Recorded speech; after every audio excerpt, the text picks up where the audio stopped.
when you think Woody Guthrie, you don't think masterful finger picker.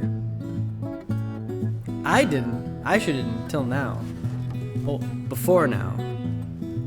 When I was in your shoes.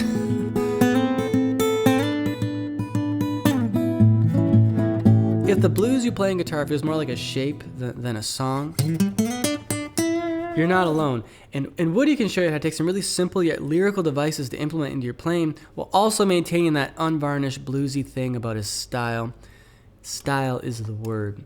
The stylized things he mastered that no one else can do quite like him, and words can never quite describe. But we'll get into all that a lot more as we go. This is a tune called Guitar Blues. It is the template for the key of E for our ongoing ABC Blues series. We're highlighting aspects that are contextually important keys for the folk idiom here on YouTube, and then diving in deep all month over on the Patreon. So far we've done the key of A, B flat, C, and D. I'll have all that linked in the playlist below. This month it's the key of E with Guitar Blues. Guitar Blues is amazing. It uses all that enduring E language. It has some really out-of-the-box, interesting fingerstyle stuff going on. I'll have all that tabbed and available over on the Patreon with the slow play-along. Funny enough, the first, for the key of A, the first tune was also called Guitar Blues. I wonder what key Sylvester Weaver's Guitar Blues is in. Could be G. Could be G. It's an open tuning. Can't remember. I used to know it.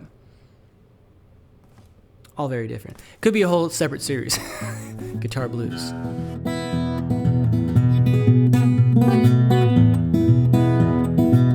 So the basic chord progression for Guitar Blues, it is a blues, but it's a 16-bar blues, as opposed to your 12-bar or 8-bar blues, 16-bar blues.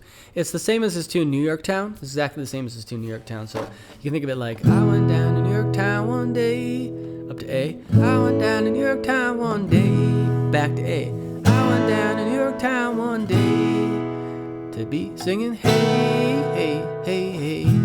So you can kind of think about that song as you play the song. It's going to work perfect. In fact, all this stuff that you use during this instrumental, you could use as your guitar break and sound very informed for New York Town. And I just think it's a great balance because it keeps the song from sounding like just another blues. It has a different thing about it. It sounds very Woody. And it's that balance, that combination of using something that's familiar in conjunction with something that's fresh and new that Woody does throughout this entire tune that make it kind of challenging to figure out. All right, so this first chord, very safe, right? Beautiful chord. I'm gonna talk about some intervals here. You've got the third and the fifth. Actually, you have a doubled up fifth, so it's a very cool sounding chord. But if you take that up a half step, you don't change a thing, you get the flatted fifth against the, I guess that's the fourth or the 11th. And then you bring that up and you got the flat seventh against the fifth. So if you take just the outer voicing alone, it sounds very minor, right? And then the upper voicing, a little safer, right? But you have these two voices moving together that make for a really interesting pair. But what should not be overlooked for this part, and really the whole song, is the rhythm. It's a really interesting thing to look into. So the rhythm for this part is 1, 2, 3, and 4.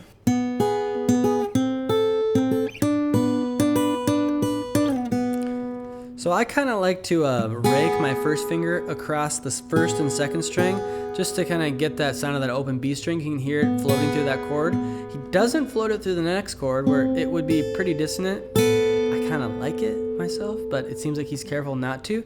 And then again, he rakes it on this last chord. So that open B string, it's kind of the drone of this tune.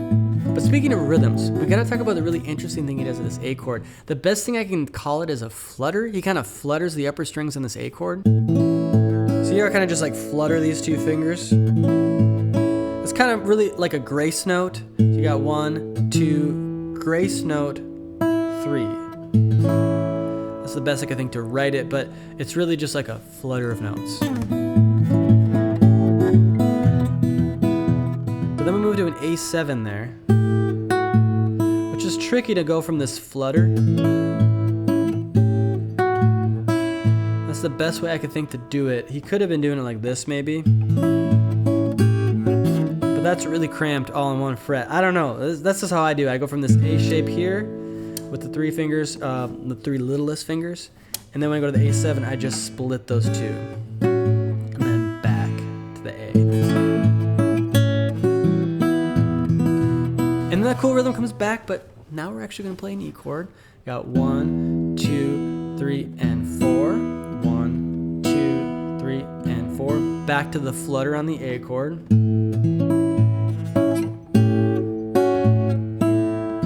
And then, I don't know if it's a mistake. I don't care if it's a mistake. It's really cool. This time, instead of doing that cool rhythm, he plays it straight, and he doesn't play an E major chord. He plays a minor chord, actually. So what he plays is this. Now, it's pretty interesting because you'd expect an E major chord. You'd expect an E major. This whole song feels like it's an E major, but he plays an open G. Now, it could have been a mistake, could have not meant to do that. It doesn't matter. We weren't there, and it still sounds good, right? It's something you could use in your own songs or your own blues playing.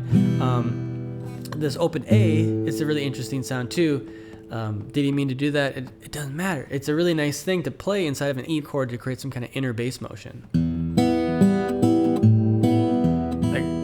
There's nothing wrong with that. That is lovely. But this last bit is where it gets actually kind of crazy and hard to figure out, because he's taking these 2-finger chords, the 2-finger chords we all know, and he's playing it as a 3-finger grip. I'll show you. So a common turn-on we all know and love is taking this chord down a half step and down one more half step and resolving it. We've all done that a million times. If you haven't done that one, there you go. There you go. Have fun with that. That's a beautiful one. What Woody's doing here is a little bit different because he's grabbing this second fret on the A string, which is a B, kind of implying like a B7 turnaround. Although this note doesn't really belong in that chord, but we're not worrying about that. It's all about what's implied. And so he's taking that and then he's moving it down a half step, although that gets pretty cramped. And then this gets even more cramped. So I recommend a different fingering. So we've got something like this.